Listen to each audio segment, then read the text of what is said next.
We're bringing the cat in. Is the cat the start of the review? What's up, everyone? And welcome back to the Classic Quest podcast.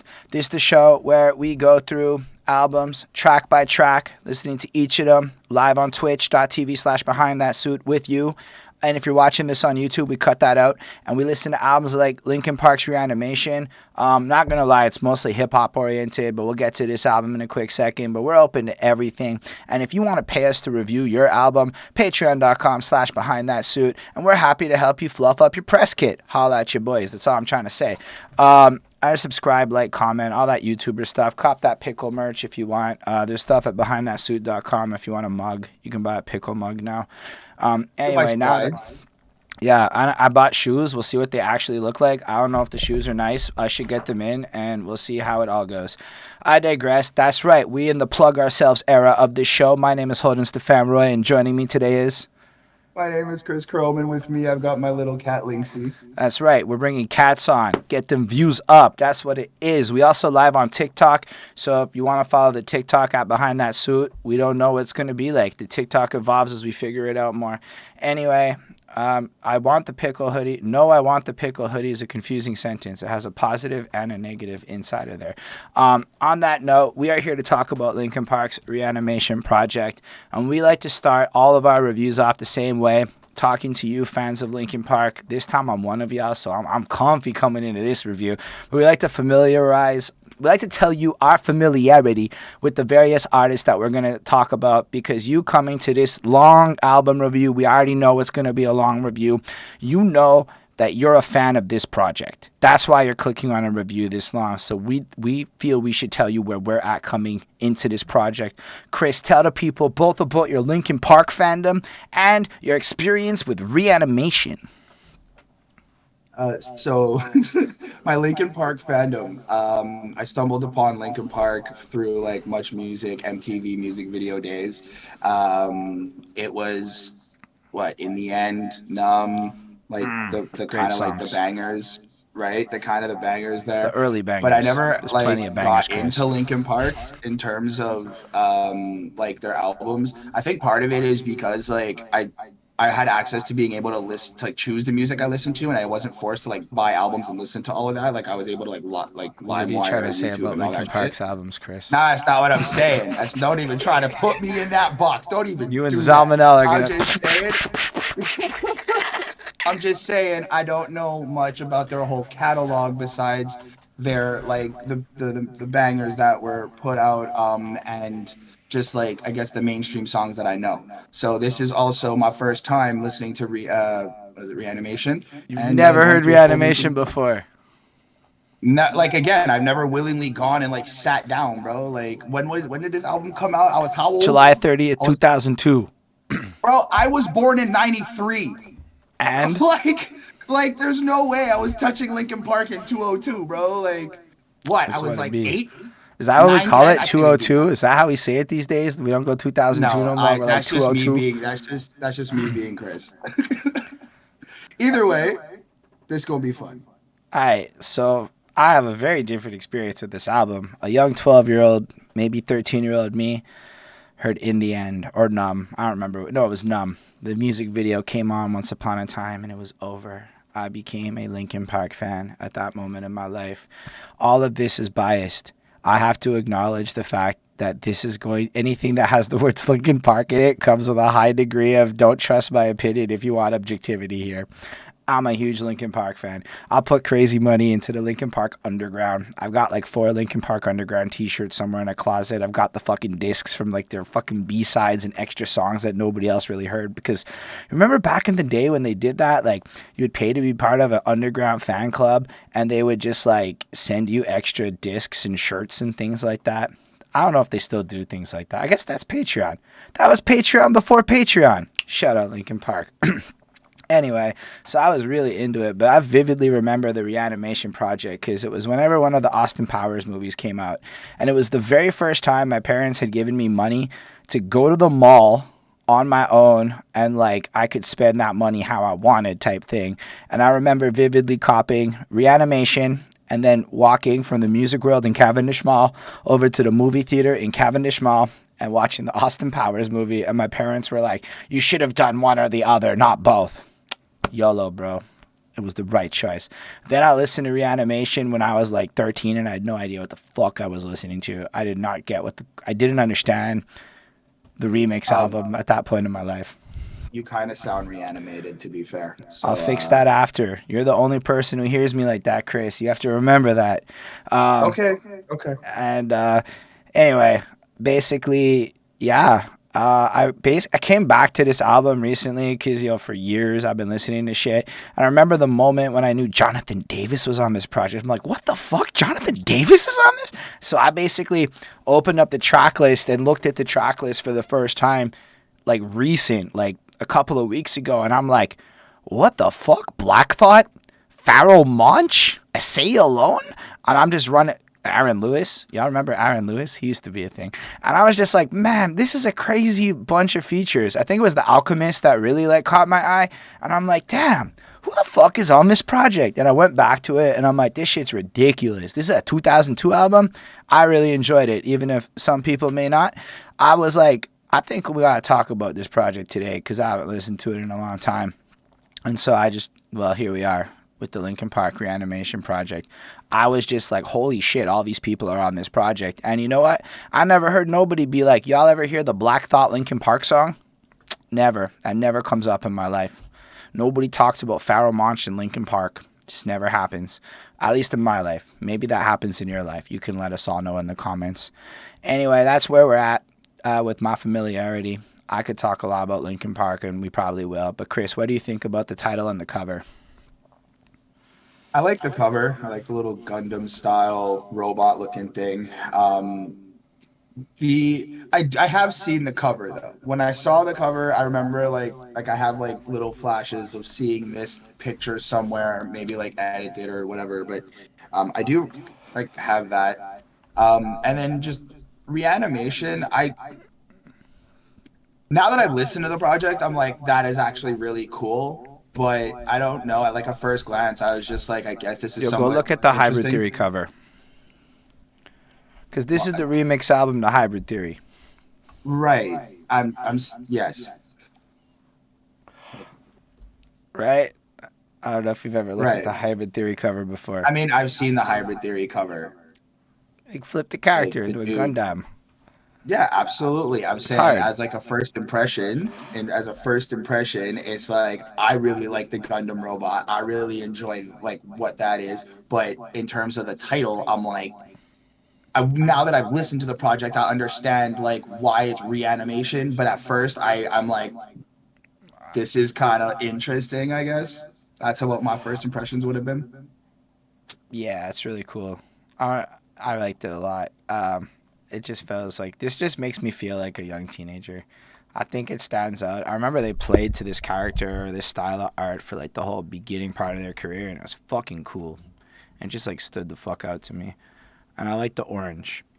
I'm just throwing it out there. I like the title Reanimation because it's like a twist on the idea of remixing. It's not like we're just remixing it. It's like we're revitalizing and reinventing the entire concept of these songs into something new. And like, with the animation and then the Gundam connection, I think that's pretty cool.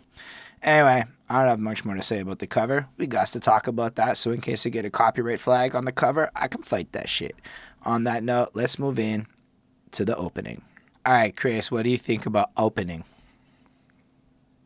So our journey starts as you're like hovering over this like world and being like transmuted into like this different atmosphere, right? And that's just really all I got, man. Like when I talk about intros taking me out of reality and bringing you into a different spot, this really did it, man. Like just the way it builds up and like changes throughout, like just the different type of keys and like how it also blends in with that like synthy waviness. It just, I don't know, man. Like it's really like a start to a fucking movie. Like that's just how I felt. Really cinematic, really, really great. It's an instrumental though. Like it is. Oh, you know what it is? You're probably hearing us through my mic over that way. Let me try that. I don't know. Try again. Keep going, Chris. No, but it just like it really is what it is. It's an instrumental. There's no like lyrics to it, so it's just kind of something to ease you into the project, I feel. And Mm, I gave it a 4 out of 5. that's dope. If I'm not mistaken, it's really similar to the way the project ends with Krwlng. If I'm not mistaken, the remix, so it kind of has a bit of an infinity loop feel to it. So if like you're not really paying attention, the project will just kind of loop back into itself, and I really like that effect. Overall, every time I heard it, I thought of Krwlng, so I feel like it does tie into the last song. And I really like the way that it also has that kind of mixtape vibe where basically each of the songs kind of starts at the beginning of the last song, so it kind of flows in seamless, and it's almost like you have to listen to the project all at once. So there's this weird chop, and you're missing like the first couple of seconds of the songs as it like flows into the last one. So I really do like that like mixtape effect they have on it. I think this does its job as being like an overture to the project. I have no idea if we sound like Astronaut. If that's the case, I guess we have to fix that. I don't know. When I raise the volume, I don't really hear it. I don't know if Chris does, but I guess we'll figure it out. So sorry if the audio's trash on this one, everyone. Hopefully it sounds viable and feasible. So far, it sounds fine. Anyhow, I would give this a nice and solid 4.25 because I don't really give a shit about the song, but for the purposes of bumping it within the album, like it's really nice to like bleed into the first song and get yourself going. But they could have just like, attached it in or whatever and it would have been fine. But then I would have been complaining about how they could have cut it in half and I would have had the chance to skip it. So nobody will make me happy and that's just what it is. Meanwhile, we could talk about some points of authority. That emoji does look like Al from Home Improvement. Chris, what do you think about Points.Of.Athrty? Okay. No thoughts. So I feel like the song's yelling at me. You like to think you're never wrong. You have to act like you're someone. I do. So You want someone to hurt like you? I know. Is that true, Chris? Anyway.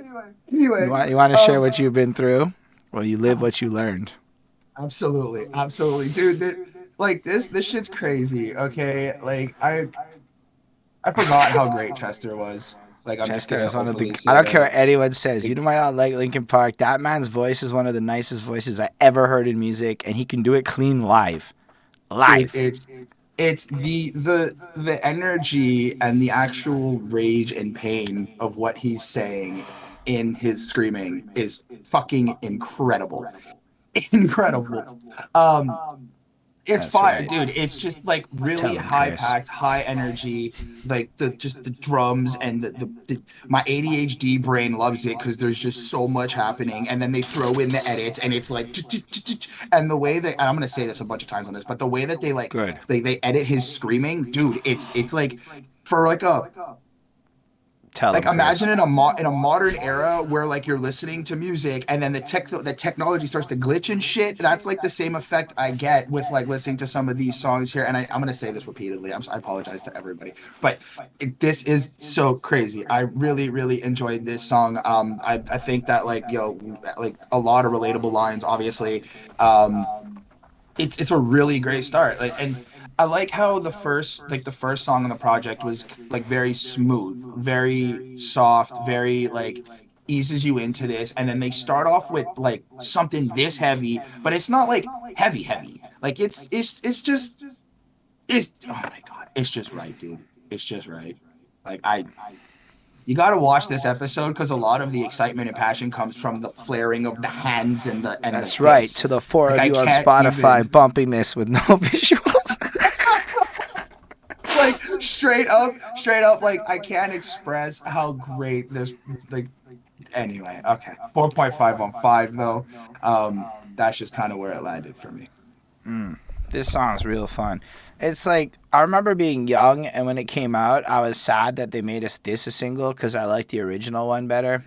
I still think I like the original one better, but like I've really come to like electronic music and a lot of other things that when I was younger I didn't really appreciate. I mean, shit, I'm trying to make like electronic music now.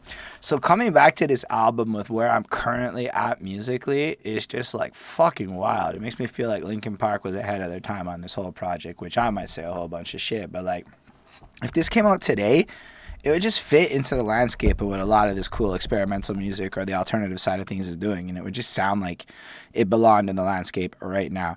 To be fair, I think nu metal was ahead of its time, and as you see, everyone likes nu metal these days. Not everyone, but the young ones do again, and I'm glad to see it having its time in the sun again. And it's also like blending into a lot of hip hop too with the younger ones too, the way they like have the rock star feels and like just the heavy guitars. That's what nu metal was. That is the nu metal vibe. Yeah. That's why it's dope. Yeah. But like lyrically, I mean, I have to admit that they were writing to 15-year-olds back in 2002, and it's very much present in the way they do it. But when I listen to it, I'm a 15-year-old again, so I love it. I mean, this whole song, if we're gonna go from the like what it's about, is like, I guess you take me for granted, you treat me like shit, you know, you think you're better than me. That kind of stuff. But like, I'm not trying to belittle it. Like sometimes when I'm feeling petulant, when I'm in my whiny phases, you know, I love singing this shit. And then the way Chester sings, my God, the way he just delivers lyrics, the way he puts his energy in, and it's tainted because of what happened to Chester, because of how it all ended. Every time this man sings about pain, it like slaps different now. It just does. And I'm super biased, but like, it almost makes me emotional just hearing Chester sing a lot of these words at me. The way they reconstruct it to create such an electronic experience where it's just such an alive song, so much is happening. Like, bro, this is like the first album is like Linkin Park to Bop 2 when you just kind of around the crib. Now it's Linkin Park at the club. And I'm like, it's really fun. Like, if I was out and this came on, I'd be happy as fuck and like jumping around, turning up like crazy. And it really taps into like the makes me want to move energy, but like, gives me that Linkin Park I fucking love vocally. Mike does his thing. Arguably, this is just one of the standard Mike little bars. It's catchy. I really like the way they place it. I like the way the song evolves. And then I like the fact that this Reanimation project almost has like a progressive rock feel to its songwriting where like the songs aren't just this like static regular experience. It's like, how can we fuck this shit up as much as possible? Yo, I think it's a 4.5 on 5. Every time I heard this song, it made me more excited. I don't know if it's because it's a good song or if it's because it's nostalgic love. That's what you're getting from me today. High grades and love for this album, but it's truly fun, truly great. And I think what really is great about this era of Linkin Park is how sing-alongy it is and how easy it is just to like fucking jump on and just lose yourself in like a home karaoke session. End of the day, it starts at the very end. You start hearing these really positive notes. Dun, dun, dun, dun, dun, dun, dun, and you hear that shit kick in, and at the end, and you know what's coming next. And then I'm like, well, fuck this song, because in the end is coming next. Yo, Chris, how do you feel about this classic? It is crazy to hear the like hip hop remix of In the End. Like it's just the drums, the like the scratchings, the way they like scratched his Chester's like screaming and the hook was just fucking dope. Like it's really this is so fun. This is so fun. But I also feel like the song itself is also about like the journey of music and going through and like chasing your goals and like going with the ups and downs of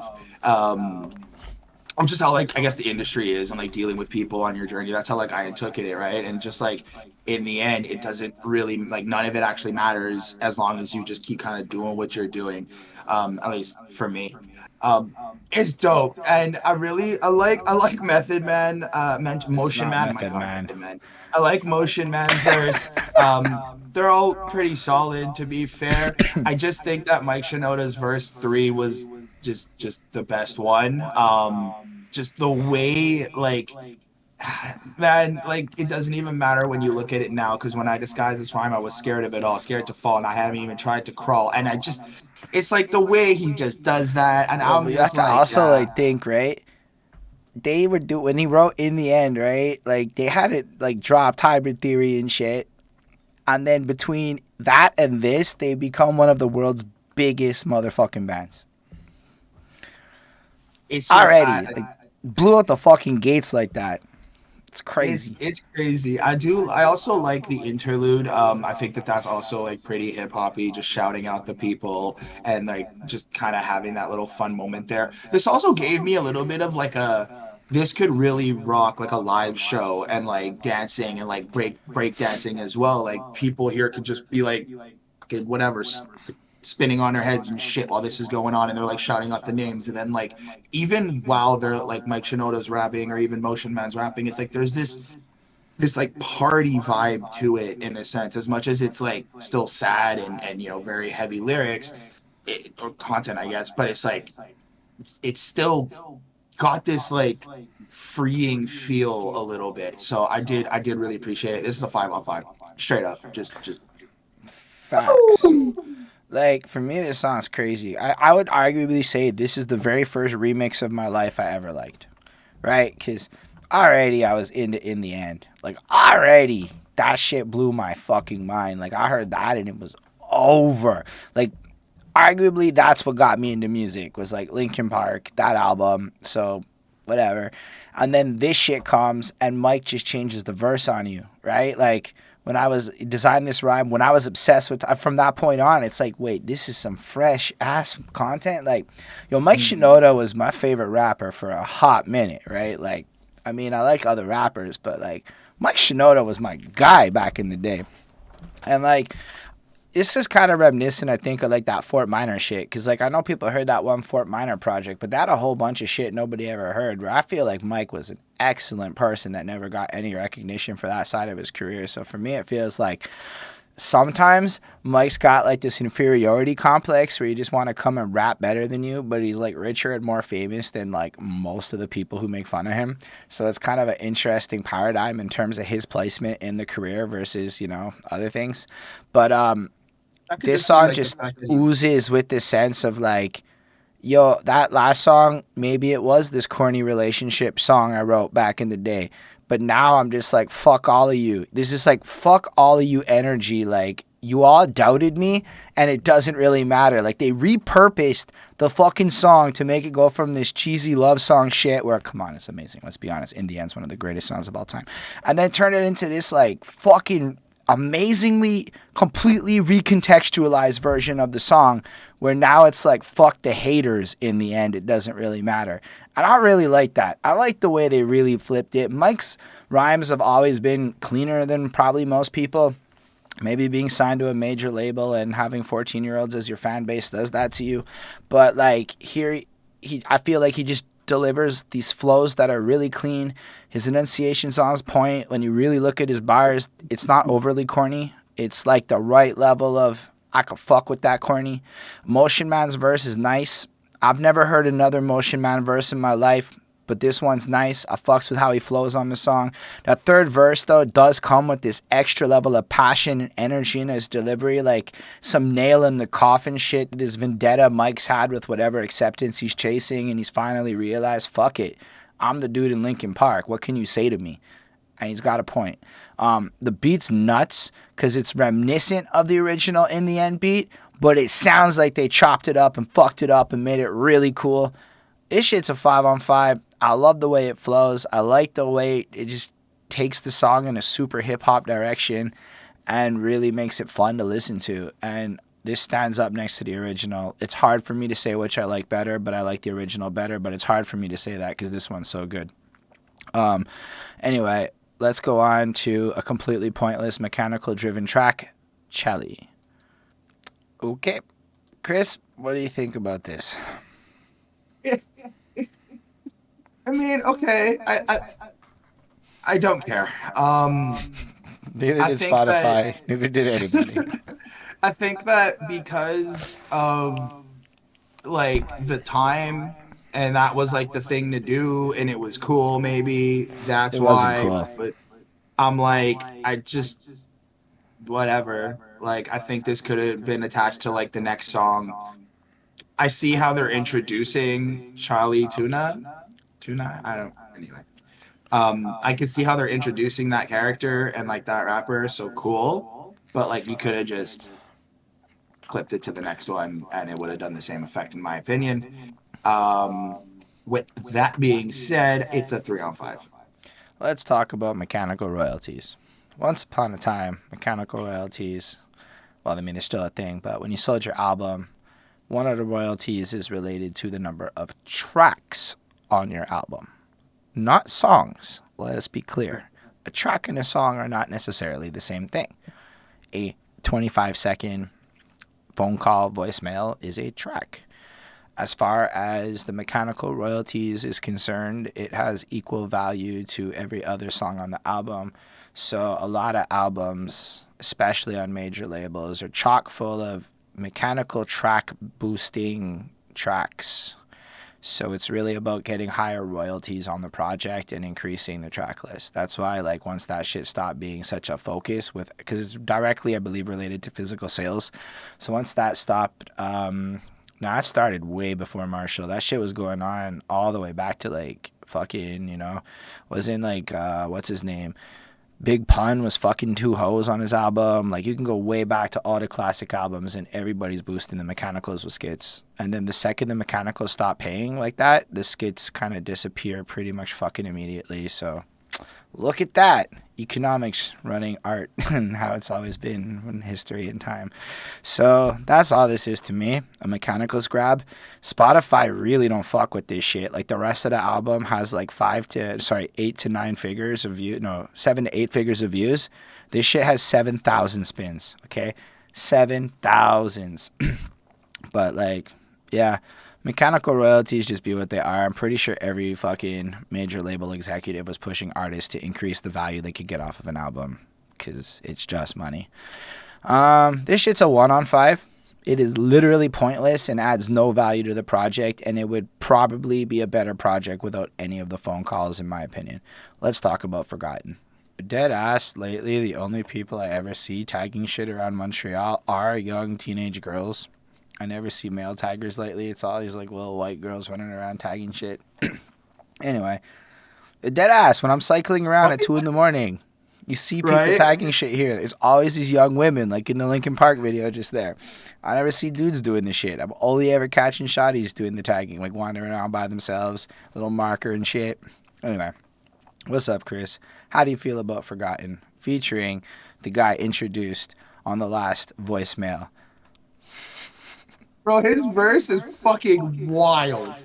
His verse, Chali, Tuna, I'm here at this podium talking. The ceremonial offer is dedicated to urban dysfunctional offspring. Bro, just What's his happening? voice. Don't care. I mean, he's speaking upon how, like, No, the that's the fucking next kids line. The in this next line city, is what's happening. yeah, they're all like forgotten and the government doesn't care and it's all like really sucks and they're coming from like all these impoverished areas. But it's wild. It's wild. Like, I had to hit his verse on repeat like 6, 7 times because I'm literally just that impressed with like the flow, the pocket, and he just got a crazy ass verse. Um, Beyond that, I really do like how they're like how the song itself is addressing like people being forgotten in society and just this like the struggles of life and having to figure out like where you're gonna go.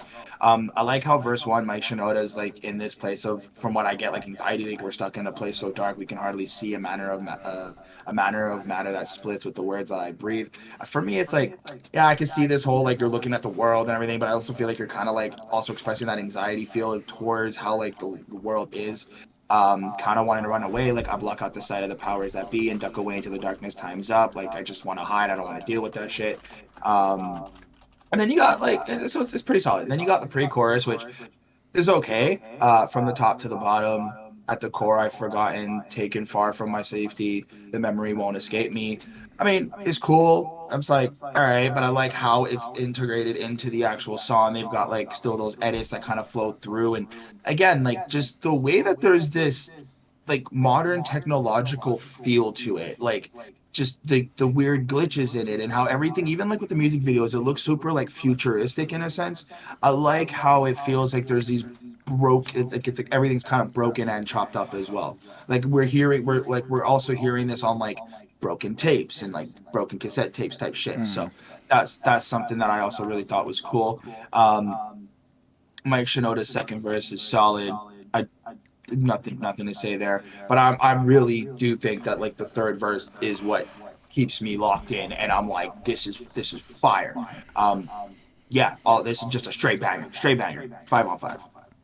Yeah, I like it too. And I was like just thinking about it. In a lot of ways, I think what Linkin Park was a bit trying to do with this album was be like we're more adult than you give us credit for, because even the original version of Forgotten, which may be one of the most political songs on Hybrid Theory, is still pretty teenage petulant. Like, we reviewed Hybrid Theory.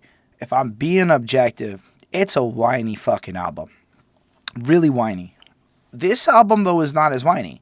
It feels like they were to take these songs and like show that like, nah, this is kind of what we really feel about some things. So you get the same first verse and the same chorus on this track, but immediately the second verse comes through and you kind of feel like Mike's trying to be a little more serious with it and show you a more adult side versus what we got on the Hybrid Theory project. It was the same kind of feel with In the End. So I think in a lot of ways this remix project was meant to give like a more mature sound in a way for the time. And then it's really solidified when you're listening to the Kelli Tuna verse, where like really it's a commentary on society back then. I wouldn't say it's like over the top in terms of what he's saying. It's just pretty directly reporting on the situation. But his flow is stupid, and it's really like an upbeat, quick paced but clean flow that's really fun to listen to. There's no syllable stuff in or nothing. Rides the beat perfectly and really adds something to it. But again, it recontextualizes the song, where now it's like a political anthem for people at the bottom trying to rise up, rather than the original version, which was more like a teenager who didn't feel like he could connect with the world being held back. And I really like the way they flipped it like that. I never really made that connection before, but it makes me appreciate the song more. This one's also a banger to me. Like, a lot of this project is like really fucking like exactly what I want to listen to today, regardless of Linkin Park. Like, it's in the same vein as the high energy drill songs and shit like that I'm already just putting on. So it's exciting to listen to something from my childhood and actually like it as much as I did back then, which is usually not what happens for me, to be honest. If you know, in your 30s, it's sometimes you're like a little, some of it's a little cringe. I like this one though. 4.5 on 5. Super great. And the video's corny as fuck. I don't really recommend it, but if you liked it back then, memory lane shit. The Pts.Of.Athrty video is a vibe though. It's like remembering when CGI got accessible and shit. Anyway, the next one is Pushing Me Away. I forgot to say on the last one that Alchemist did the beat on that one and he remixed it, and that was basically what kind of half got me to do this album review, so I forgot about that part. But now we're on to Pushing Me Away. And what do you think about this one, Chris? The song's so sad. Like, it's just so sad. Like, I'm sad now. Like, Yeah. like just even like how, okay, so the intro, right? When I look into your eyes, there's nothing there to see, nothing but my own mistakes staring back at me. And it's like, fuck, I've been there. Fuck. And then the way they like play it back, I actually like the playback because like it gives me this like feeling of your brain running and like trying to, like, you said shit to somebody, or like these are the words you said and you're trying to like scramble it back, but you can't because they're already said, so you're doing it in your head. Maybe that's just like my ADHD brain, but like it does give this cool effect, and I really like how they played on that. And it just the first verse, well, two. I've lied to you. This is the last smile that I'll fake for the sake of being with you. And you're just like, fuck, bro. Like, Bro, it's just the idea that the lie is the smiles, that the pretending to be happy, and you realize that you're not even being honest in who you I'm are, so sad. in how your existence is. Yeah, I definitely lived that a whole bunch of my life. Bro, it hurts, right? Like it, and like again, and the okay, so like the way that, like, so Chester is like doing the screaming thing, right? But it's like because they like lowered the volume and they changed it from having it so loud to really low. It kind of feels like his screaming is also trapped. Like he's trapped inside. Maybe I'm like stupidly reaching, but like Nah, I it feel gives like off you that did just effect. describe like half of Chester's lyricism. Not to diminish Like it, but he be really on that topic his whole career. it's there's just so much to this, and it's like what I also, and I said this for the YouTube viewers off cam, but like the the way that like you can hear and feel the pain and like just get this sense of like I didn't listen to this in high school, but I felt this pain in high school, and I felt this pain before, right, many a times. And it's like you can I just go back to that. Like there's flashes of when I felt that pain, and it's just that's really powerful within a song as well. Like that's like it's more than just listening to the lyrics. It's more than just like, yeah, this is dope. It's like, nah, it's triggering shit in your brain to like bring you back, even if you weren't listening to that at that time. And that's just, man, It's I'm such so good high school sad. music, man. It's so good. And just like even the way near the end, um, near the end, how like it kind of feels this like tipping point, and it's like falling off, and the song itself is kind of like falling off as like finally being like pushed away and kind of like just regressing into that little like cocoon state. It's like that was all just really cool. This is another like 5 off 5, dude. Like this is like this. I'm sad. So I feel like this one is a little more like, don't worry, guys, we're still emo. Like they just had to remind us that they still felt shit. Like it's not all gonna be politics on this project. We're gonna bleed with you stills. Um, and I really like the addition of Stephen Richards. Like I feel like that's the add-on here is we're getting these like kind of emotional bridges or just having an additional singer. Like the way they harmonize together in like the part at the bridge where it's like Stephen Richards and Chester kind of like link up near the end of it, and you can kind of hear them singing it all together. To me, that shit's just kind of beautiful because he sounds great next to Chester, and it adds this whole like more mature layer to it.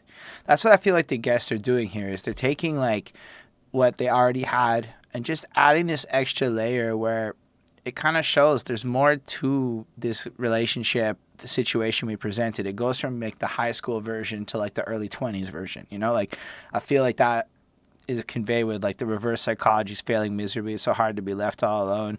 You know, it's like almost this desire to tell you the truth that's changed. It's less just it's less whiny. It's more like self-awareness kicking in, which I like. I really think that that maturity kind of makes these songs even a little bit better than the original ones from a lyrical perspective. But that shit Chester be singing, all of the like every line, it's like concise because I feel like the chorus here is like less words than the original one. Like he chopped it down to just why I stay when you just push away. No matter what you see, you're still so blind to me. And it just kind of makes it hit a little harder. Like at the end of the day, I think we all know people in those relationships or we've been in those relationships where it makes sense to end, but they're addicted to each other for XYZ reasons. Nobody's happy. And the song has always just been kind of been like this, like it feels like the straw that breaks the camel's back when you're realizing how fucking vapid all this shit is, and you're trying to find that strength to kind of go off on your own to do it and do it on your own without that person that's not doing you no good. And musically, I feel like it has the same more rock edge. Like it's not trying to lean so heavy into the other genres. It's like a little bit more close to the original version, but with that adding the more rock oriented bridges and shit with the electronic sounds under it just makes this really cool hybrid Linkin Parky feel to this vibe where if the last couple I feel were a little too hip hoppy for you, now they got you back with this track and now you're a little more interested, so its placement is really good. Because another thing for this project is the songs are all out of order and shit, right? So it took a little bit getting used to my like young self when I first heard it, but now I'm just like fuck it, nobody listens to songs in order on the album no more. I'll give this a 4.5. It's really good. It's better than I thought it would be. I don't remember liking this one as much when I was younger, but I'm still fucking with it now. Let's move on then to Place for My Head. Oh, all right. Chris, what do you think about this wonderful tune? Um, I mean, damn, dude. The thing that really stands out to me is the outro where Chester's screaming, "Go away! You can't. You can try to take. You try to take the You try best to of take me." the Like best of just me, go away, the yeah. repetitive nature, the screaming, that really really hit. Like that's just like holy fuck, like beyond, bro. Um, but like I don't know, man. Besides that, I kind of felt a little like little on the lower end of this. Um, I feel the song. You know, I want to be in another place. I hate when you say you don't understand. You feel You'll see, alone. I'm not meant Like to be. right, like you're just it's just things aren't working. I like how Mike in the first verse, Mike Shinoda is like descript like just kind of giving you that atmosphere. Like I watch how the moon sits in the sky in the dark night, shining with the light from the sun. Like that's just like imagery is really cool. But like I don't know, man. I just kind of was like, it just kind of came and went, and really the only thing that stood out was the outro that really like impacted me. Baba Zumbi verse two. Cyanide or whatever. Like it was Yeah, good. no. Like I'm with you, bro. I was listening to it just now, like, damn, I don't know that I can make this sound good. If you don't, we gonna bump, get it up, get crunk. Is that like like how we fight? Is that a fighting thing? no, well, no. So sick of you stressing, so sick of you fasting, so sick of you acting like I owe you some. So I'm like, I'm tired of you fucking crying. I'm tired of you acting entitled. I'm tired of you doing this. Find another place to feed your face. Like fuck out of here, go If somewhere you else. don't, we If you gonna don't, bump and get crunk. Oh. I mean, I guess like bump would be like, and then but like get crunk is like you're getting drunk, bro. Like you're drinking and smoking and like getting crunk. Like that's what we know. I was like little John telling us what to do, bro. Like I don't know, whatever. I don't know. You're not down for the verse. I'm not down for the song. I'll go back and listen to Chester scream at me for like 3 minutes. That's fine. Yeah, Four that four and a show's half minutes. so good. And the Like chorus just is good. you know, yeah, sorta. Like the chorus is okay. It's not bad. Like it's not bad. It's just I don't know. It didn't really You're like, even you're when I like, this first song heard is it, I was like, not I all of the melodies, feel Chris. what you're saying, but like scream at Honestly, me next time. I like Mike's verse a lot because it reminds Mhm. me of how it's the same verse from the Hybrid Theory song, and I really Mhm. like it. So it's Mhm. fantastic, and I kind of like it makes me think of how you act to me. You do favors, then rapidly you turn around and start asking me about things you want back from me. And he's dealing with those fake friend dynamics that come with life and shit. Just putting it out there, and they're just it was their like "fuck my fake friend" song. And then, unlike a lot of the other features that really I feel mature it and elevate it, I'm kind of with you. It doesn't happen on this one. They kind of go the other direction with that feature with this one, and it does not elevate the song. Then they save it, and that piano bit at the end is brilliant. But I understand, Chris. I hear you. I hear you. It's a four. It's a four. I think Like the way that they interlope Chester with like the soft music and kind of build the atmosphere is brilliant. I like most of the instrumental, but like even with the parts where it drops into the verses, I feel they go a little too minimalistic and relying heavy on the bars. I mean, it's like, eesh, it's not the greatest like lyrics. I just love the flow and the delivery and shit, but yeah, no, I'm kind of a little with you. This one is the first one where I'm like, maybe not the best on the album, but it's still good when you're bumping the album as a whole. But I might not like put this one on as quickly. So I'm gonna give it a so like 4 on 5. I will agree with you on. I also agree with that. I mean, I do like to sit down, listen to the album, right, one through, and just like play games, disconnect, and let the music go. It does work, like with the whole overall project. But now this is like my third or fourth time listening to the song, and I'm just like, nah, I was Yeah. hyped for some other ones. Like I was genuinely hyped. So like, It's yeah. alright. Chris is like, I want to hear Black Thought. Let's just move on to X-Ecutioner style. Chris, what do you think about X-Ecutioner style? It comes and goes. That was one of the main things, is that like it just kind of starts and then it just ends, and I'm like, that was very quick. Okay. I appreciate Black Thought. I appreciate, just his flows and how he like kind of puts the things together.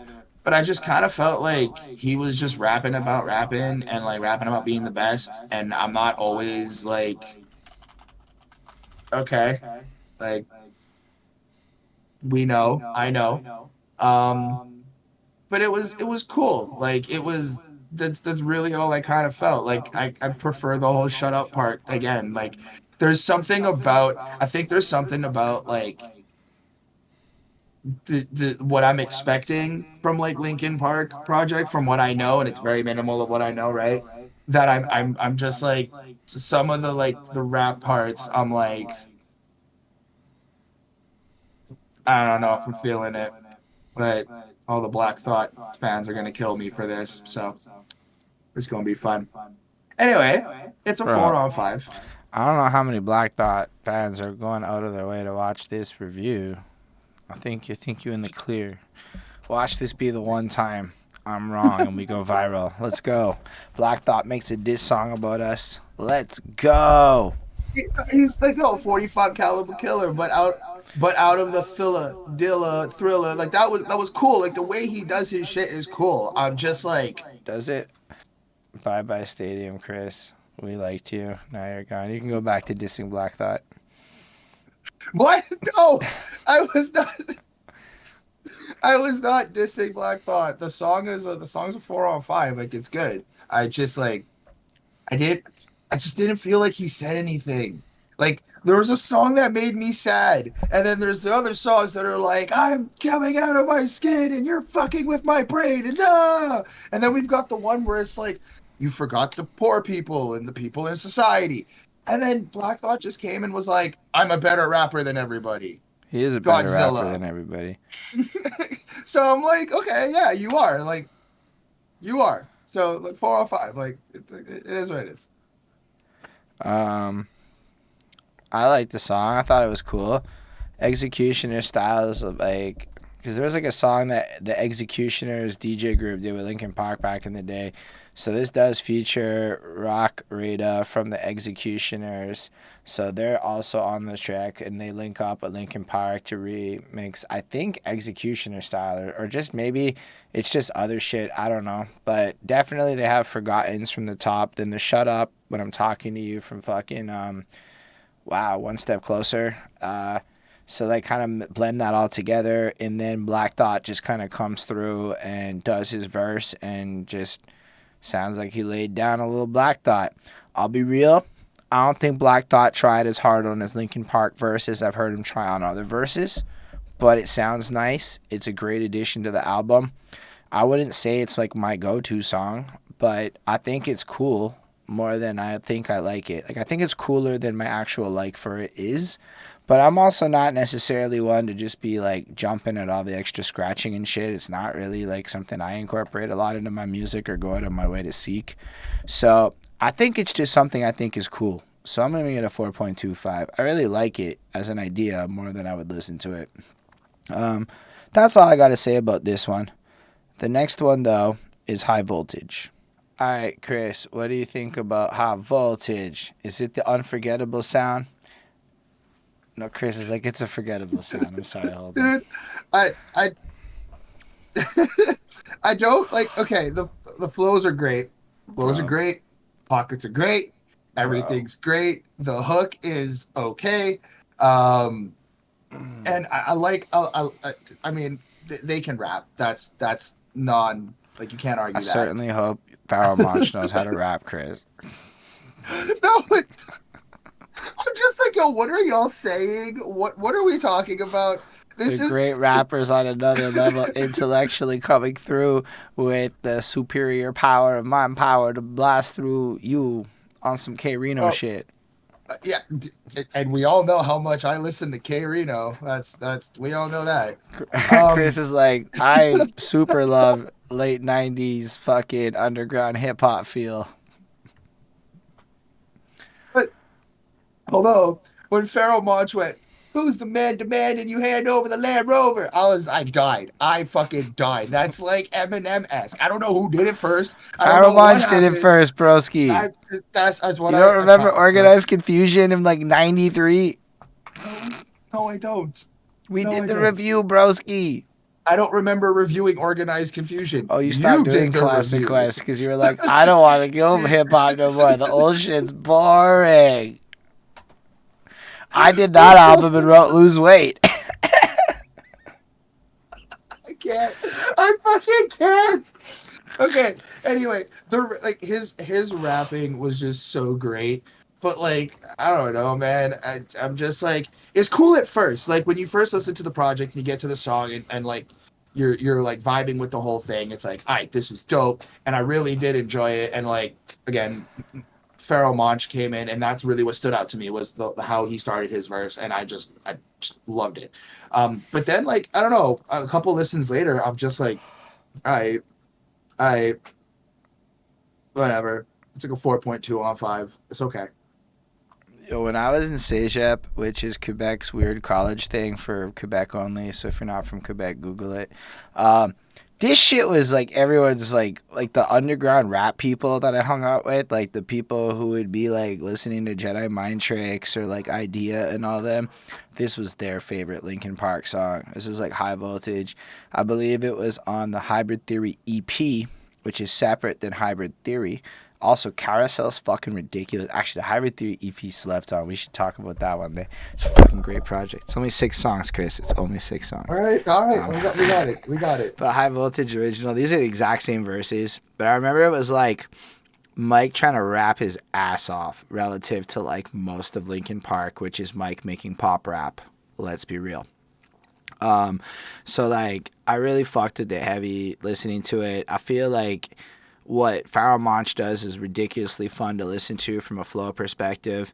It kind of follows Black Dot. We're definitely in the I rap better than you part of the album, which I really feel is a big part of why this album exists in general, was Mike Shinoda's need to prove to hip-hop that he has hip-hop in his soul.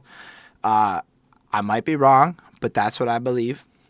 I'm just going to say it. I think the beats are great. I feel like this one, it doesn't feel as out there with the remix. See, it feels more like what you would expect from a hip-hop remix, because this was already just like a super hip-hop song. It wasn't really as Linkin Parky. If I'm not mistaken, High Voltage was written before Chester even joined the band. So it's like a real throwback one, and I really like Mike's verses. I don't know that, like, I think they're like the most standout, but I really like his energy. I like the fact that he's really trying to be as authentic and pure in them. He's trying to do that shit that people do where they use linguistics to prove their fucking distinction, but he really tries to do this shit with some really like intense energies. It's one of the angriest Mike verses we get too, which I like a lot. Like not in like the way Linkin Park does it. This is on some Mike's trying to rap at you good. Pharoahe Monch is just fun. I like his flow a lot. Again, the it's a little out there with the lyrics, but I feel like we're trying to be super intellectual on this song. I like the Grand Pumbaa fucking sample they use. It's like, imagine they're sitting there and they're like, say word. Grand Pumbaa just said, think of many episodes I swung in Linkin Park. That's perfect for this shit. And they really just added that in and made the outro kind of fire with it. And I think that's my favorite part of the song is deadass the Grand Pumbaa fucking flip sample at the end. Sounds good to me. I like it more than Chris does, but I can understand where you're coming from. I also have that nostalgia kicking in. 4.5 on 5. It's really fun. Oh, say word. It's produced by Evidence. That's hard. Evidence is also on the project later. Anyway, let's move on to Riff Raff. Another useless point waste of our time. Hells yeah. What do you think about Riff Raff, Chris? Don't care about it.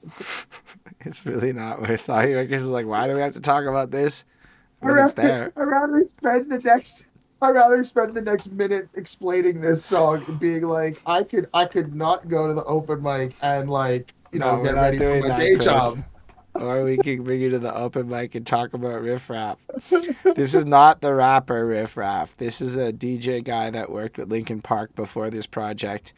And what we've learned is that Hahn took his keyboard and didn't give it back and is ducking him. So he's trying to get a hold of Mike to get the keyboard back. Remember No, that mechanical royalties thing I was talking about earlier? It's that. right. Complete waste of fucking time. 1 on 5. Let's move on to With You. Chris, do you enjoy this lovely With You song? I do. I like how there is this essence of like not giving up as much as it's toxic, and there's a lot of pain and a lot of anger in the chorus, right? Chester and Mike Shinoda are I'm with you. You know I see. Keeping everything inside with you. You know I see even when I close my eyes. It's like I get this feeling of like you're trying to at least find this like happy place within what to me I'm taking it as like a relationship. Maybe it'd be with like a person, or like maybe it's with like music as well, but that I could mean, just the be whole me. first album felt like they were singing about heartbreak for the girl, so I'm with you Right. on the relationship. Right. But it's like I'm you know you've been like I've been there. It's that sense of like the relationship is kind of falling apart, and maybe it's one sided, maybe it's both sided, but you're trying to mask these feelings to be able to like actually make it work and see a lighter day. And it's not the easiest, right? Verse 2 is even like I hit you and you hit me back and we fall to the floor, the rest of the day stand still. It's like it's just to think that it even does get like physical, whether it be like actually physical or maybe this is just like verbal fights, verbal hitting and stuff. Right. It's just the spinning and the consistent cycle of just like back and forth is insane.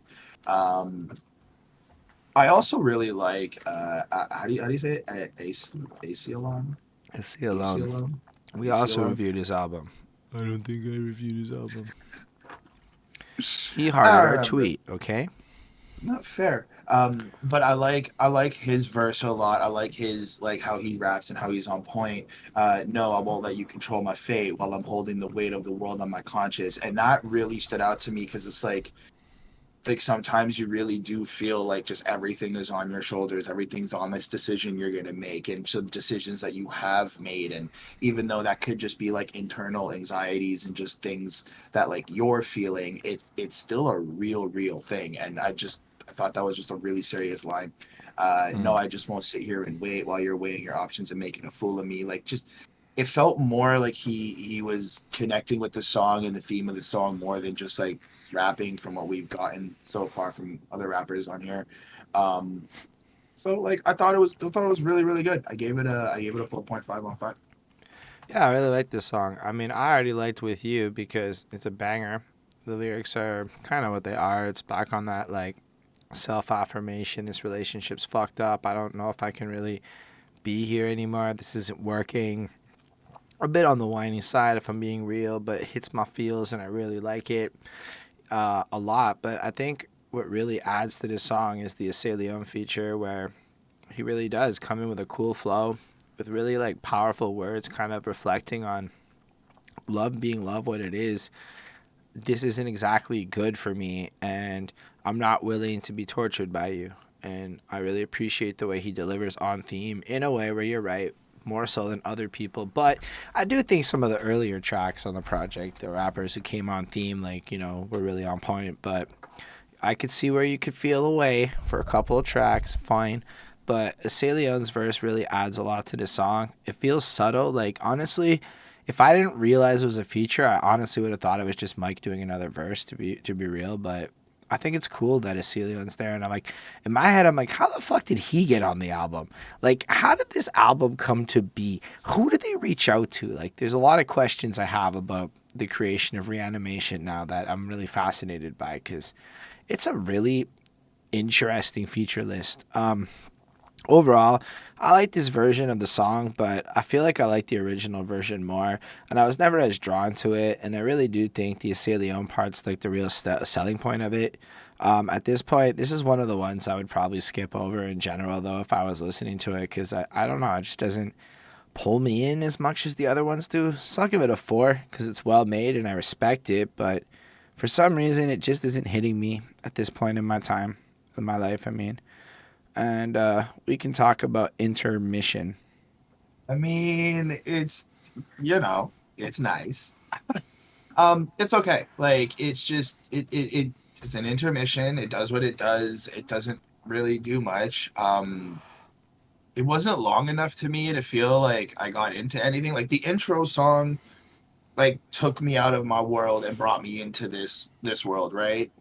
This just I don't know, could have just started the next song in my opinion. So like I kind of gave it like a 2 out of 5. Like it was just I like it's nice. Piano keys are I liked nice. it. It's like It's like tapping into the same thing as the intro. It makes me think of Krwlng again, and knowing that that's how they're gonna end the project, it kind of feels like nice. I do wish it could have been maybe a little bit longer. It's just so much better than the phone calls that by virtue of comparison, it gets a 4. And it does start a little build up towards paper cut, which is nice. It's really kind of just there. It's a 4. I could listen to it. I would never seek it out. It exists. Mike Shinoda plays his little keys. And then we move into paper cut. How do you feel about paper cut, Chris? this is crazy. Just the way okay, so like the way Mike Shinoda comes in rapping on that fast pace, that's fucking crazy. Why does it feel like night today? Something in here is not right today. Why am I so uptight today? Paranoia is all I got left. And it's just if you know me and you start rapping that fast, I'm hooked. I'm just like I'm in it and I'm like, let's go. So, Give me Chris, more. imagine you're 12 years old. You unwrap this album. It's called Hybrid Theory. You never heard it before. You know a couple shits. You hit play. You hear a beat kick in. And then this is the first verse on the project with all his guitars and shit under it. Bro, I'd It was lose it. I'd lose it over. for sure. I was Jesus. done. I was Um, so young, Chris. I never stood a chance. yeah. No, but it's dope. And again, like we all like so far, I think we've expressed this over the project. Like the relatability in the lyrics and in what they're saying is so real that like even when he is rapping this fast, at least for me, it's like I'm just super like enthralled in it. And so it's crazy. I like the chorus. It's like paranoid looking over my back. It's like a whirlwind inside of my head. It's like I can't stop what I'm hearing within. It's like this face inside is right beneath my skin. And Beneath my I like how they're skin. kind of, or at least the way I took it was like this imposter syndrome type shit, where like in this sense, like they've blown up. They're now like Linkin Park and these and the other people, Rasco and Planet Asia. But like you're now like pretending to be these like icon things and like you're still feeling a certain way inside. Also, I don't know if it's this one or the last track or the track before, but that whole let icons be bygones line was dope and I should have said it, but I blanked out. Anyway, um That was high I voltage. really The one that you were like, fuck this song on. that line was dope though. But I do like how I kind of got that sense of like imposter syndrome and feeling like they're not supposed to be where they are. Or again, obviously with paranoia, anxiety, and just like the thoughts in your head when like things are happening and life is changing and shit. Rasco did really well. I like it's just the realness. Like, hey yo, here we go again with the pain I feel isn't real, but in my mind I find myself in a place with names but no faces. And also I like the way that they're rapping for them. It's gonna sound weird, but like they're rapping for themselves. Like they're not trying to be like proficient, like technically on beat. They're not trying to hit every bar. It's like they're just writing what is real to them and they're making it work, which is really cool. And I just really did enjoy that. And then Planet Asia as well. Like all I'm trying to do is just master me, which I was like, that's a fire line. That's a fire line to me. Like, especially when you're like trying to figure out who you are and like what you do in life and what's your purpose. It's like that's yeah, all I want to do is smoke and blast a beat. That too. That too. I just want to smoke and blast a beat and have a good time. But then like again, how they kind of go into that, but something keeps talking to me consciously, responsibly, it keeps haunting me. And it's like I like how they're just using this imagery to really get into this like paranoid anxious don't feel like myself feel it's really great. The outro chorus, the interlude, the bridge, the way that they all just flow together and they kind of like give you this like sense of just this like confusion, not confusion but like chaotic it's just chaoticness in your head. It was just really, really crazy. I enjoyed it. This is another 5 on 5. This song is pretty dope. What can I say? Paper Cut is an incredible song. I like it a lot. And then Mike comes through and Paper Cut's on a beat that is fucked up. I love what they did to this beat with the energy, and it's just right from the beginning. It's like doon doon doon doon doon doon doon doon, and you're like, oh, like they just fuck, like it's just it's gonna be special, and it delivers. It just comes through, and it just makes you want to move. It makes you feel like even more amped up than the original version. The features complement the song, like Chris said. They all come through with this high energy pace, but it's clear, it's on point, and it's not like some weird shit. It just adds to the energy of overall paranoia of trying to deal with life and not trusting yourself or the people around you and trying to figure out your purpose. And I feel like in this case, the quick pace delivery kind of mimics the way that your brain races when you're dealing with shit like anxiety, just to culminate in the chorus of Chester exploding, I wanna be in another, like, you know, the way that kicks in just kind of is also what happens after your brain races, is like this explosion of energy that comes from it. And I feel like that's culminated so beautifully. Then you get the fucking bridgey part, I guess, when they kind of loop it at the end and they fuck up the chorus and just make it just sound nice. And it's just a cool use. Where did Chris go? A cool use of fucking energy, I think. It creates a vibe. It's one of those experiences where deadass, I kind of feel like if I was on a Molly or something and I heard this at a rave and I was like, it would blow my fucking mind. But at the same time, it really makes me want to move. It makes me like Paper Cut more. It's hard to say if I like this more than the original. They're very different songs in the energy and experience they're giving you, but it does repurpose it a little bit more into a mature sound on this one, so it feels a bit more like an adult turn-up vibe rather than more of a teenage punky vibe. So I like it a lot. I think it's absolutely a 5 on 5. Every time I hear it, it just brings me to this fucking place of A, nostalgia, but B, like, this charged up fuck the world energy that makes me like feel like okay with not feeling okay. So that's what I gotta say about that one. It's a great song and you should bump that shit. The next one is Runaway. Chris, do you like Runaway? I do. I like everything up until a couple of the verses. I So feel you a don't little like bit Orion's like verse. I like Orion. Like Pheonix Orion is dope in terms of like just how he like raps, but I don't How know. dare I you just forget kind of about like Bam and Zulu, Cool Herc and Jazzy J. They paved the way. I okay. Like, yo, bro, I I'm knew it. here crying, okay? Like, I'm here hating myself, fucking crying, being like, the world hates me. And you want to be like, how can you forget about these guys? Bro, like, okay, all right. Like, I don't know, man. It was dope. It was It's a cool. very weird verse for this song. It is. Like, it's just, Y'all new school dudes ain't even got no this is 2002 also, right? So you got to consider everybody who makes these verses today is that unoriginal. but like, it doesn't even, okay.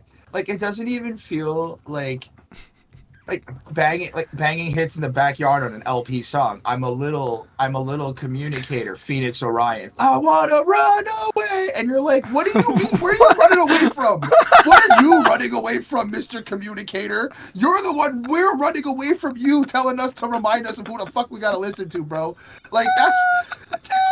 Oh, whatever. Okay, it's a 4 on 5 because it overall is a good song. I don't think you're wrong at all. Like, that verse is so like whoa. What did you why are you who are you mad at? You mad at Lil Wayne or something? I'm trying to like understand who he's mad at in 2002. Also, right? Like I know who they're mad at like later on, but wait. So never mind. Never mind. No, go for it, Chris. Ask your question. Hey, y'all not ready. That's a statement, okay? You're telling us that we're not ready. And then you proceed to go, hey, yo, I don't think y'all ready for what I'm about to do. I thought you said we weren't. And now Run it, Chris. that is okay. Out of the whole project, that is like anxiety, depression, self-degradating, and all this shit. That is the most insecure line you have said in your whole verse. My teammate looking supreme so to stay strong. Okay, so what are they looking supreme for? Got the True Series on. Okay, True Series. I can't even say it right. They scared True to put us on. Song. What do you? What? I don't. You're on a Linkin Park song, broski. Like, you got put on. You got put on. Hold on. Let's go. What is this song again? What is this? What is this called? How do you not know? It's called fucking Runaway. I've like lost my mind. It's so Runaway by Linkin Park. The remix. I know. I'm trying to like fucking prove an absolute point that makes no sense, and it's just gonna. Anyway, there was like what 9 million fucking views on this song. He was put on. That's my point. That's my whole drawn out point. Okay, That's what most people who make songs like that sound like to me. Just in general, like I don't know. How dare I forget about Bam and Zulu? I'm like, okay. Like, it's just really weird in the middle of Runaway. Because, like, in a sense, it goes against all the anti-bullying sentiment of the rest of the album. And I high-key feel like he's bullying me for not making the music that he wants. Like, what if I remembered them, but just still made songs like about pickle chips or whatever? I don't know. Anyway, like I don't know what people want. Do they want like are we supposed to put money into these institutions? And like I don't really get the overall sentiment. Like are we supposed to rap about them? Like is my career not valid to this man if I don't go shout out Kool Herc for paving the way? But to that end, do we really got to run it all the way back? Like, do we got to start talking about 1920s jazz musicians? I mean, what about the people who are doing the dozens in the streets that like, how far back do we really have to run it if we're going to have that conversation? Because I think Bam and Zulu are, there's a lot that led to them. Do we want to run it back to the 70s and shout out all the guys that got sampled? Do we want to run it back to the 60s and shout out, like, the civil rights movement? Like, I'm just throwing it out. I'm confused at where the line is when we talk about this shit. I'd understand like the J's, like not even. I thought that was Jay-Z. That's Jazzy J. It's like I think maybe not sure for us. Jeff, no? Maybe it's another Jazzy J. I don't know. But like maybe for us, this is so far back to like pay homage to Bam and Zulu, Kool Herc, and Jazzy J. But like.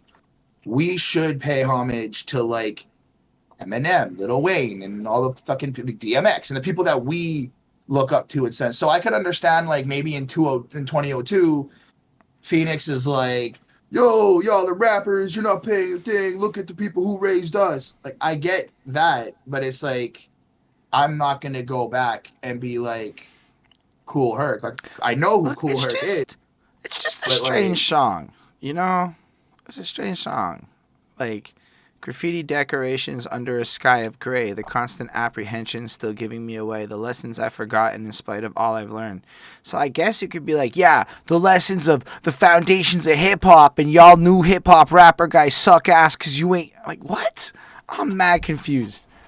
Overall, I never really liked Runaway that much. It was never one of my favorites. It's always kind of been...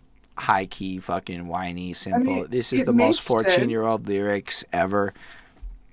Gonna run away, wait. But it makes gonna sense. Run away. Like, it's really hard for me to objectively defend Runaway as a song. Like, now I find myself in question, point the finger at me again, guilty by association. Guilty by association. But it's like I could understand that in terms of like if you're being like graffiti. Okay, so you're talking about graffiti artists and like you chill with graffiti artists and you're in the group and then you're being blamed for it and you're like, I don't know that. I know that. Fair. Mike. Fair. So like I could understand like the scenario you may be building and shit, but then it's just like that my whole thing is like I lose the song when he starts rapping and telling me about shit that doesn't make me feel like anxious or anxiety filled. It's really more like, wow, you're blaming me. Like you're like again, you're the reason I Bro, want to it's run just away. old head energy. It's just the most old man energy ever. In the It's middle so of the most great, teenager song ever. bro. If we keep doing this, we're gonna argue until my December. Did I give a grade? I don't know. It's 4. It's fine. My Dsmbr is a better song. When I was a young one, I heard My Dsmbr and I said, this shit's slow and there's no rapping on it, and I don't really want to listen to it. Because back then, I liked Mike a lot more than I understood good musicality and cared about things. Then I learned to like singing along the way and a bunch of other shit. And now My Dsmbr is beautiful. But deadass, that 33%, 40% sped up version back in the day, which arguably is the trend now. Little tip for you musicians: when you drop your singles, drop the sped up version. It's fucking nothing for you. You tell your engineer to increase the speed 30% and then put that version out, and you get a whole extra release. Very little effort. That version was fire. That My Dsmbr was one of my favorite songs. But listening to this now, like, I just appreciate it again because rest in peace to Chester. But after his passing, every one of these songs hits different. It just hits different. You know how, you know, like my entire music career starts like of like listening to like music is basically like Linkin Park, and then it goes to other shit. So that shit hit me really heavy, and listening to this just puts me into that like headspace, that like sad day on May or whatever it was when it happened, and like you hear the sorrow in his voice, the isolation, the loneliness, and unlike a lot of the other songs where it feels like this almost whiny feel talking to someone, this is just like when you're by yourself after everything's said and done, and you're just like lamenting on what's past, and you're just left with the cold season. Like you're just sitting there. You know, December is a hard time of year when you fuck shit up with your families and loved ones, and you kind of riding on your own, right? So you're sitting there by yourself at Christmas time. I mean, let's be real. The suicide rates and shit go right the fuck up that week around the 25th to the 31st and shit. So like, I feel like it taps into that energy of just being lost on your own, wondering what's the fucking point of it all. Just kind of being here alone in December in the coldness, the seasonal depression's kicking in, the lack of sunlight and shit. It's perfectly morose. It's beautiful, but this version of the song, they add the lady singing Kelli Ali on the chorus, which is just a perfect little addition. It's a little more upbeat, which I find makes the song just in general better and less dry, because the original's a little drier, a little less percussion and shit. Like you have to really like it, in my opinion. This one I feel like fits perfectly in the album as the slow song, but really just takes My Dsmbr to the next level. And it was like this version of My Dsmbr I've always loved and thought was just way better than the original one. Although Deadass is singing on the original unprocessed to death and shit is still gorgeous, and I can't take that away from him. There's so much to the way he sings this song, the way it's just like the tone of his voice, the pain that gets expressed, that to me just puts me into a trance almost, and I like it. I like it a lot. It's a 5 on 5. Yeah, it's just a little slow for me. Um, I like the softness of it. I like how like Chester isn't. He feels helpless. Um, Feels definitely like empty, sad, and broken inside. But like, I guess I just I don't know. Like, I did feel this ode of like December month, holidays, you know, depression and all that. But like, just it didn't. I don't know. Like, it just kind of was what it was for me. Um, I do appreciate it. I do appreciate the soft sound. I do think that there is a lot of people that listen to this and can definitely find, you know, happiness and relatability and like find a way to cope with whatever it is they're going through with this and just yeah, like it's really a great song. Just for me, it was just like it kind of just was what it was. Still a four on Chris, like, five. I don't like the song. Too slow. Not No, good. it's not. It's just It just is what it is. All right, what'd you give it? 4 out of 5. What did you think of Stef? Chris, we return to the question, having listened to Stef. I mean, like, I just want to know, did he call Steph back? That's it. I 1 on 5. Mechanical royalties. It's just as garbage as all the other phone calls. Bro, Like, what else can I say? Like, we like, I said it. don't care. It's still trash. At least this one's shorter than the other ones. But I feel like these phone calls break up the whole flow of the fucking album for no good reason. I will say this. I will say this, and just to say it. I think I could see why, you know how like, okay, we're artists and we put out music, we put out content, all this stuff, but like we also have to put out these things that show our fans and people that we're real people. Like, look at me buying this fucking pickle thing. Look at me buying this hamburger. I'm still a normal human being. I could see how that kind of humanizes the band a little bit and like takes away from this like we're super famous iconic figure. It's like, nah, we still have to call each other and be like, yo, you down to do this? Like, we still kind of deal with the same sort of issues that y'all do. That's like all it's really gonna. That's the One most on creative. five. Tried. Yeah, I fucking tried. I tried to Chris Krwlng it, man. Anyway, by What did you give it? myself. What did you give it? It's a 1 out of 5. All I right, didn't even by rate it. myself. All right, Uh, what do you think about this beautiful track by myself? I like it. I I really really like the pre-chorus and the chorus, man. Like I like how they're just playing with Chester's like talent. Like I like how they're using it to give off these like these hardcore emotions and these like bro, it's just a vibe. It is seriously a vibe. Like it's man, like So what we've learned is anyway. Chris feels a lot of powerful emotions listening to the song. He's beyond It's the ability to it's articulate those emotions into I mean, words. like, what do I do? What do I do to ignore them behind me? This is What do verse you one, do, Mike Chris? Shinoda. Do I Do follow you my follow your instincts instincts blindly? blindly, or do Do you I hide hide your my pride pride from from these these bad bad dreams? dreams? These are a lot of things that I gotta ask myself.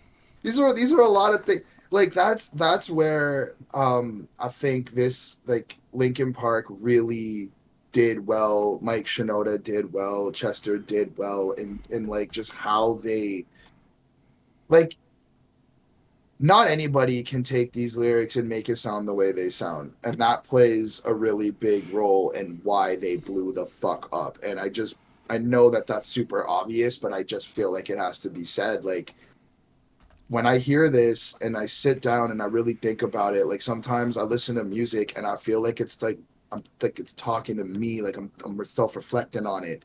And just bro, and like, do I hide my pride from these bad dreams and give it into sad thoughts that are maddening? Do I sit here and try to stand it? And you're just like, oh, I feel like this a lot. Like I feel like this a lot. And then, you just by myself ask why. But in my mind, I find I can't rely on myself and just this internal battle of like, you're gonna fuck up, you're gonna make a mistake, you're gonna do something that's gonna ruin something, and you try everything to like not like stop it from happening, but you're just like disaster prone. It's just chaotic. Like it's over. And like it hurts in the sense of like it's real.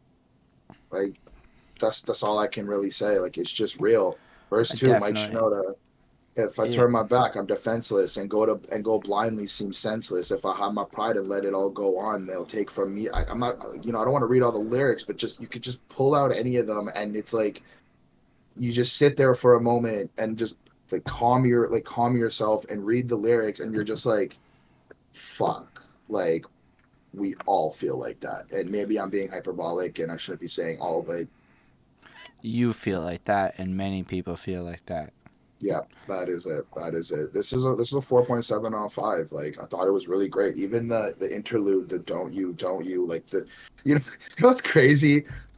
We always talk about this on the reviews. We always end up finding these repetitive nature things, like the repetitive nature of repeating the things, and we always have to bring it up. And I thought about it today of The like, yeah, we repetitive should, nature of repeating the things. bro. I can't speak anymore. Okay, I'm sorry. It's just it is what it is. But like, there is that emphasizing and effect when you repeat something, and like just the way he says "don't you" multiple times on the song really just like it's like this like warning like don't you do this like don't you like don't push me to that and it's just it's great dude 4.7 off 5. Yeah, it's a fantastic track. I mean, this one stays a lot more true to the original in terms of like it's not really doing a lot in terms of new lyrics. It's just kind of that little interlude part and the beat and shit is different. The way it kind of builds out the intro is different, but overall it taps into the same energy, and I would argue again brings a bit more maturity to the sound. Um, yeah, I think Linkin Park when they're at like their finest are able to write these concise emotional expressions where the general public can usually be able to latch on to the what they're talking. They're vague enough that it could almost apply to anyone. It's more of like anthemic shit. Like it's less about maybe Mike's personal experiences and more the overall vocalization of the emotions we all experience going through these different things. And I think that makes the lyrics pretty cool. Like you can tell they edited the fuck out of this shit and turned it into something that would be like the most accessible version of this song that it could be. And I think it really is to great effect because all this time later, you can relate to them. Do I find them a little bit teenagery? For sure. But given what life is, honestly, most adults are just overgrown teenagers these days. So, I still feel like the sentiment applies because we didn't grow up the way we were supposed to. So I'm giving this shit a 4.5 on 5. It's a great song. It's not like my favorite, and unfortunately, the two songs after it I like a lot more. So, or not, we're getting to my favorite parts, is all I'm trying to say. So, it kind of is sandwiched into stuff I like more than it, and that affects my grade. It is what it is. The next one is a remix of Mr. Hahn's Cure for the Itch. I mean it's dope. It's just another interlude in my opinion really like I like the hip hoppiness of it. I like the break beats and the break loops and all that like those are all cool. It's just like it was a cooler interlude than the other ones really, so I gave it like 3 out of 5. Like it wasn't bad. It was dope. I just don't. Whatever. I mean, Cure for the Itch is originally like Joseph Hahn, the fucking DJ at Linkin Park, his little DJ track, like how the old school albums would have that DJ track close to the end of the album. And then this is the remix track to that track, which served as an interlude right before the end of the album and was basically a minute of Joseph Hahn doing his thing. And now you got a couple minutes of him doing his thing. Chris is like, I still don't care. This is what the song is. It just it is what it is. Again, I think as a live as like a live presentation for a live show, I get that. Like this could be cool. It's a nice little break between songs. People get to kind of jam. You get a drink or whatever, and then you go back to like the performing and blah blah blah blah blah. Or you switch gears and change your outfit or however you want to do it. But like as per an album listening and going through it, it's all right. It does what it do. Like Fair. I give it a 4.5 because it's super fun to listen to. nice. And Chris is like, whatever. One I step gave it a four closer. out of five. Whew, that sounds a banger. Chris is like, no, it's not. No, it is. Whoa, hold up. That sounds too good. Is just I seen them do it live.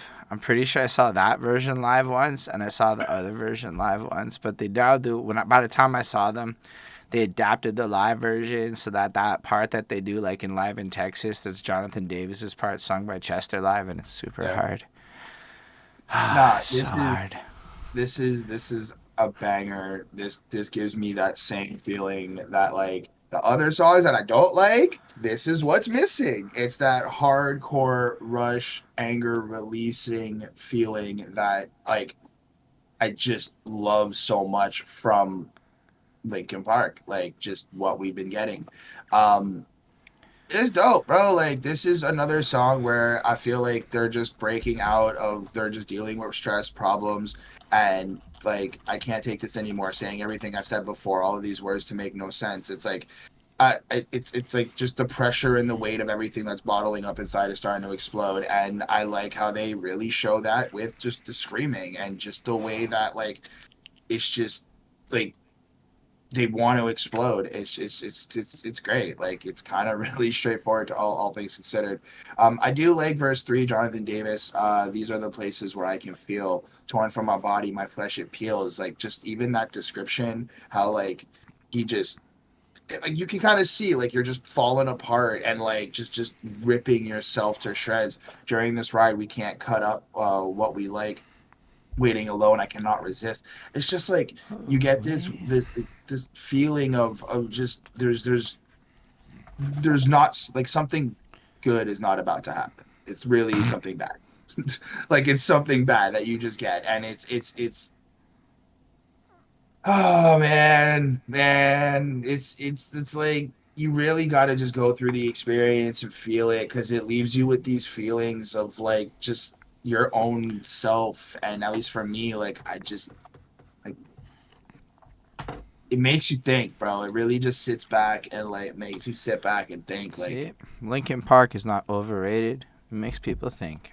It but makes Chris no, think. like, even, bro, this was out in 2002. Even in 2023, a lot of this shit still fucking relates, especially with like mental health, especially with like anxiety, especially with all the shit we're talking about nowadays. And I don't mean shit to be rude about it, just all the things that we're talking about. It's like this still hits. This still to this day, like, will, like, people will fucking resonate and like gravitate to this shit because it's just real, bro. Like, that's the thing. It's real. And I know I sound like a broken record, but sometimes it's nice to hear real lyrics and real music and real pain instead of like artificial fake glow up shit. But that's just me. Anyway, this Fair. is a 4.7 out of Somehow 5. Chris turned himself into an old head in the middle of this Linkin Park lyrics. I love it. Because Linkin Park's like, I don't know. I do feel the realness in their lyrics, but it's just like, it's just a little funny to me that you're like, broski, I wish the world had lyrics that were as real as Linkin Park's Hybrid Theory and Jonathan Davis of Korn. You're just gonna throw it out there. It's just one of the things you don't hear very often.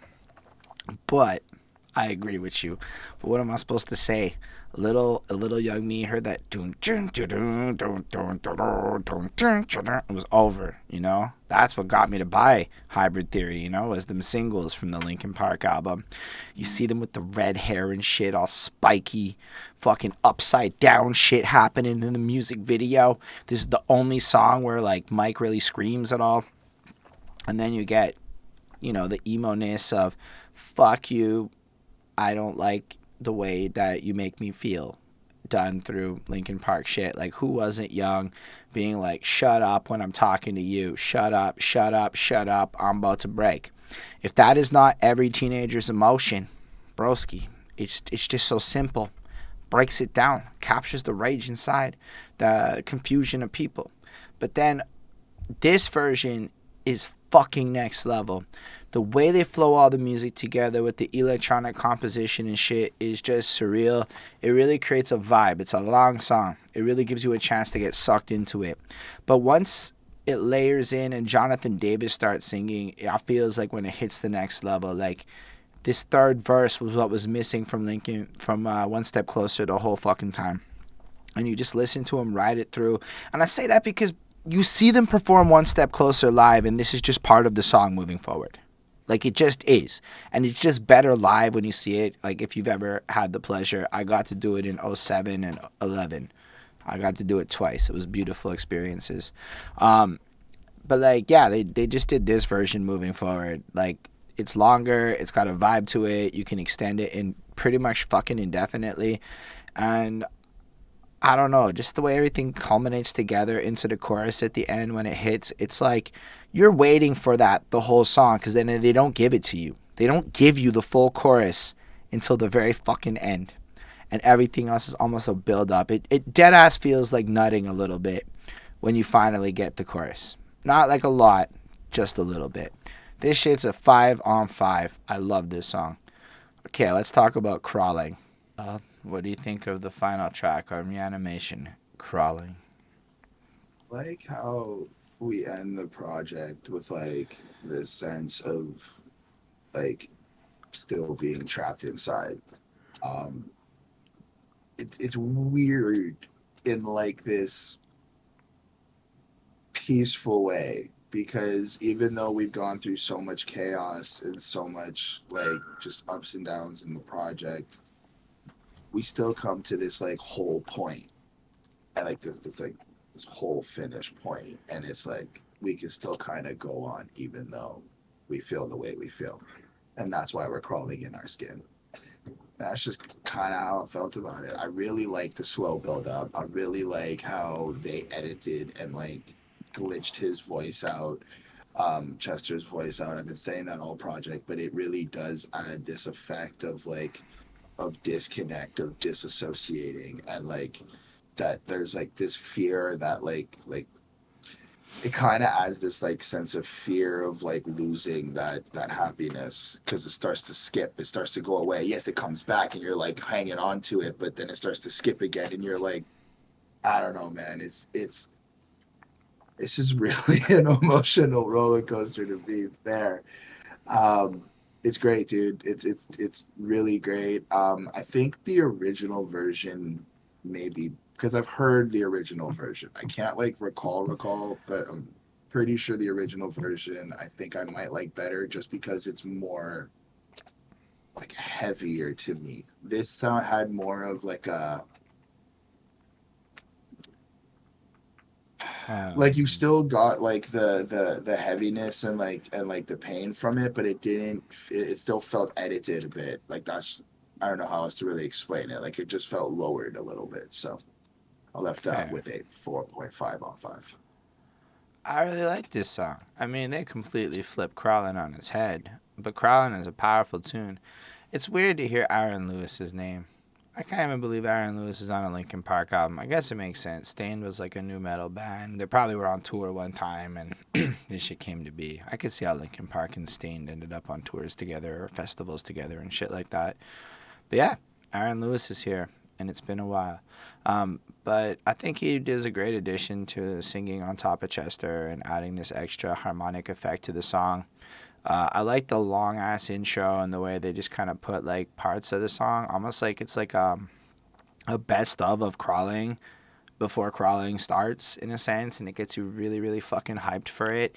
And then the second you hear the doom doom doom doom, and you just fucking lose your shit because you know it's coming, and they give you that like little build up for it to tell you it's coming, and then it just delivers exactly what you want like a good minute into the song. Then Chester just fucking comes with the verse, and they don't do a lot to like change the verses and shit on this song because like what do they need to do? This is a beautiful gorgeous song in and of itself, but they definitely flip the genre into something more electronic and synthesized, and giving you a different vibe to it, which I think is really cool and really amazing. Builds up, does Krwlng justice. It's just like a repurposed, reimagined. You could say it's honestly a reanimated version of Krwlng, and it really is great. Like I can't really comment that much on it except to say that the production brings it to a new level. And if you already like Krwlng, this version of Krwling's pretty fucking hard too. It's just another one to go with. I know that wasn't a lot, but this shit's just a flawless fucking song. It's a 5 on 5. I questioned a little bit Aaron Lewis on the chorus, but I like it, so I'll give it the points. And I guess that's the end of the project. So Chris, what do you think about the Linkin Park Reanimation project? I enjoyed it. I highly enjoyed it. Um, there's without I would take out the skits and the interludes. Well, not the Absolutely. interludes, not the ones that are on the songs. Like just anything that's like specific track, skit, this or whatever. That's fine. I would maybe leave the intermission actually, like that and the intro. like the intro I would leave as well, but the skits I and the mean, other the way shit. that the last song ends with Krwlng, it's the same kind of notes that are in opening, but with the Krwlng keys on top of it. So when you let it play and the Krwlng keys stop, it flows perfectly into opening, giving you an infinity album effect. An infinity Right. album being an album that doesn't really have an endpoint. It's just kind of designed to loop indefinitely. Right. So like I would definitely do. I mean, it's I'm looking at this project as something that I've never heard because I don't know I know some songs and I don't know the original versions of a lot of the songs, right? So this is all like new verses to me and like new things. As an overall project, it's really cool. But then knowing what they did and then understanding that they remixed some shit and that they like changed certain shit and then they added shit, it just makes it that much more cooler. I guess I just wish that I could do that like back and forth. Like I could have actually I could have done that. Anyway, You could have point done is, that. great album. Really, really great album. It's a 4.7 on 5 as an overall album, all things Yeah. considered. Like it's just Yeah, it's a really good emotions, project. like realness, realism, I, it, live instruments, like real instruments, real guitars, real playing, real screaming, like just real talent. Yeah, I'm not even gonna act like Linkin Park was like making doing the best musicianship back then. They were like real simple, but like I like this project a lot. Reanimation is fucking incredible to me. Now it was less incredible to me when I was younger, but I think now I appreciate the fusion of everything they do in a completely different capacity. And as far as remix albums goes, it's an excellent fucking experience. They really do a lot of effort to give you something really unique, not just like let me drop the verses on a new beat. There's something to reanimate the song, which is probably why they use reanimated by and not remixed by, and they wanted to have it be something else. I could even picture them having that conversation like, nah, it's not a remix album, it's a reanimation album. You know what I mean? Like, we're trying to do something bigger and better and all of that bullshit that people say when they're in those kind of conversations. Musically, there are a couple of misses, but overall, I think the project really holds up in 2023. Like, this is over 20 years old, and I think it honestly could have come out recently, and we would have been like, yeah, this makes sense. This makes sense in today's music. How often do you drop an album that honestly like makes more sense 20 years after you drop it? I mean, there's a couple of corny bars, but even those corny bars sound like the corny bars I hear today. So, it is what it is. I give it like a 4.5. It's a really strong album. It's a classic to Linkin Park fans, and I think it has an interesting value of playing with genres that, like, I don't know how many people heard this album and were inspired, but I was. So I can imagine a lot of people heard this album and it was completely new sounding shit to them for the first time. And later on in life, they came to appreciate it and whatnot. So you can let us know in the comments how you feel about that. On that note, we definitely appreciate all y'all watching. Definitely thank you. If you're here live with us, is dope. If you're here in the future, you can catch us at twitch.tv/behindthatsuit. If you support what we do and want to, help us fiscally grow, patreon.com/behindthatsuit. We also got some shit for sale at behindthatsuit.com now. It's some pickle shit. Chris is working on his shit. Don't worry, we have ideas. And yeah, subscribe, like, follow, all that good shit. And we definitely appreciate you coming through. And if you want to tell us what to do, you can do so on the Patreon. And live long and prosper, everyone.